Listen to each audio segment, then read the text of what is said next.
1996లో మార్చి 11వ తారీఖున నేనొచ్చి హంద్రీ నీవాకి ఫౌండేషన్ ఉరవకొండ నియోజకవర్గంలో వేశాను. ఇది ఒక చరిత్ర అని చెప్పి కూడా మీకు తెలియజేస్తున్నా. ఎగ్జాక్ట్గా దగ్గర 29 సంవత్సరాలు.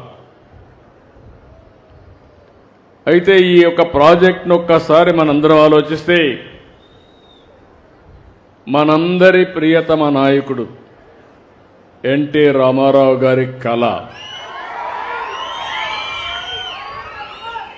ఆ రోజు మీరు చూస్తే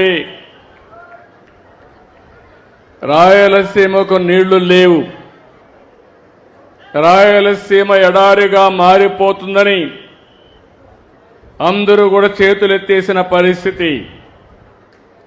అలాంటి పరిస్థితిలో ఒక నమ్మకాన్ని కల్పించిన ఏకైక వ్యక్తి నందమూరి తారక రామారావు గారని చెప్పి నేను మీకు తెలియజేస్తున్నా. ఆ రోజు బచావత్ అవార్డు ఉండేది. ఇక్కడుండే వాళ్ళకు చాలా మందికి తెలియకపోవచ్చు. కృష్ణా జలాలు ఆ బచావత్ అవార్డు ప్రకారం నేరుగా అలొకేషన్ ఎక్కడుంటే అక్కడే ఇచ్చేవాళ్ళు.